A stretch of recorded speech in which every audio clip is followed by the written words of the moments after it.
In this video, I'll talk about what we have learned from conducting 3 interviews. Ashley will talk about our interview with Heiko, which we chose because he was friends with DongHun, so he was relaxed and gave good answers. Angus will talk about the interview with Mike, who we chose because I did work experience with him, and he's managed many big projects. Duncan will talk about the interview with Hao and Kim. We chose him because we would like to interview someone whose first language is not English and see how their responses were. As a whole, preparation and organisation were 2 key things needed to conduct successful interviews. It was evident right from the start of the task that as soon as we were organised and decided who to interview, the sooner we could get in contact with candidates. Delays at this stage could delay the whole project. It was essential to leave lots of time before the interview to organise it because they may or not reply straight away. You may need to email/call them twice. We found it was preferable to suggest a place and time to the person, and then they could say yes or no to that. Lunch or coffee worked well as a good thank you, and the interview needed to be in a quiet, calm place where you were not interrupted for the whole time. Once the interviews had been chosen, spare time could be spent preparing for the interview.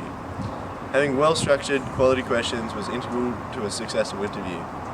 These include researching how to ask good questions, which includes really asking yourself what you want to get out of the interview, asking open questions, and having follow-up questions. Follow-up questions are often where you get the most interesting and important information out of the topic, as they are already relaxed and talking about the topic. It also helps with a flowing conversation. Researching the person you want to interview is also important to tailor specific questions about what they do to make it better questions. Quality questions get quality answers. Send the questions to the interviewee beforehand so they have time to think about the questions and their answers will be much better. It is important to be clear, confident and concise when asking the questions and to have open and friendly body language. This will ensure the interviewee is comfortable and understands the question so you get the answer that you want. Only use a question sheet as a prompt when the conversation runs out. Otherwise, you need to focus on attentive listening to the answer.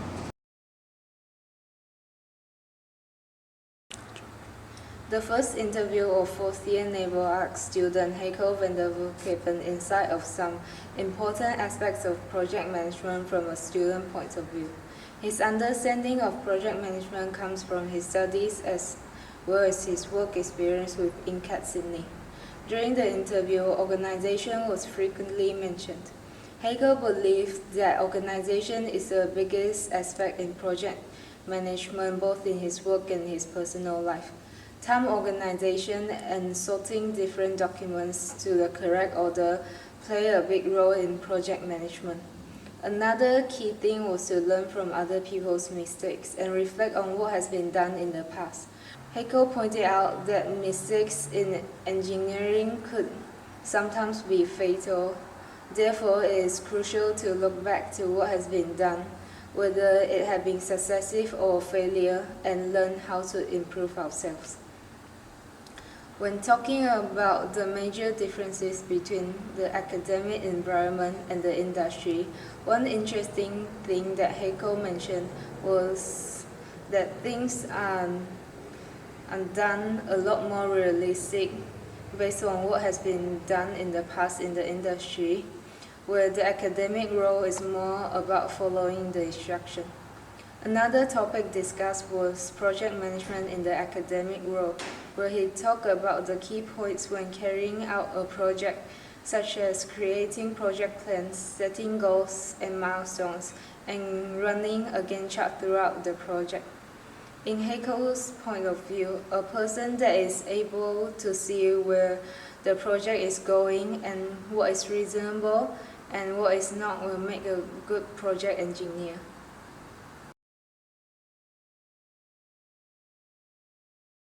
The second interview of PhD student Hoan Kim was valuable. During the interview, Hoan emphasized that the most important part of project management was effective communication skills. Interestingly, Hoan pointed out that we need to talk differently to different people.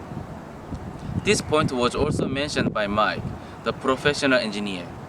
This means you have to be different in the way we talk to work colleague and the way we talk to boss.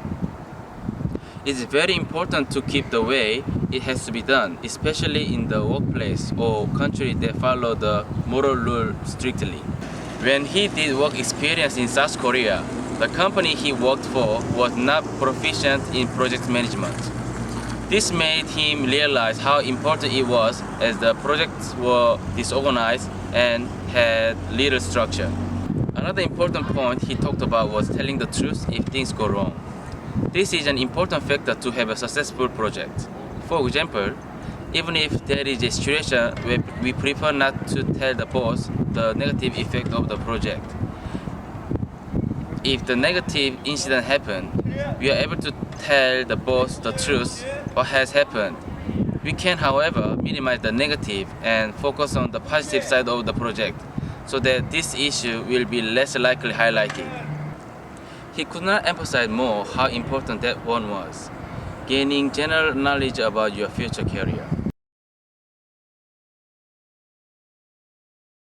The third and final interview of an experienced industry expert, Mike Sylvester, provided great insight into the values and the skills a successful project engineer must exhibit, some of which included group management, stakeholder management, excellent communication, and the ability to follow a project's progress from a broad perspective.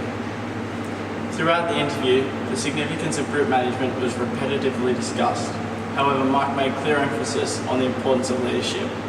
This was an interesting differentiation from the perspective of academic interview candidates, who focused primarily on the time management of groups as a collective. The clear lesson learned from this comparison and Mike's answer to the question is that leadership is something you primarily learn from industry experience. Interestingly, Mike also suggested that leadership is a highly personalised quality that must develop as you and your career changes. Mike's technique towards self-development of leadership skills is to reflect on the performance of yourself and not others. Another interesting topic discussed was the management of innovation throughout the process of a project delivery. Mike identified that the project management process is highly formatted and structured about techniques used in similar projects. Due to this, it is highly likely that management leaders in future will exhibit greater potential to foster innovation in order for technological revolution of 21st century to continue. Throughout university, student engineers must gain an understanding towards the aspect of engineering that is travel. Mike detailed the importance of valuing cultural and ethical diversity whilst working in the global market. This question led to discussion of the barriers between multicultural workforce. Between companies and global regions, there is significant variation in the approach to project management. There is a lot to be learned from these varying practices that could improve the efficiency of global project engineering. The barrier of language, attitudes and values between culture is a shared complication, not the fault of a single party. This lesson arose from Mike's realisation that it is within the Australian culture to blame the other party as the fault in communication or relationship.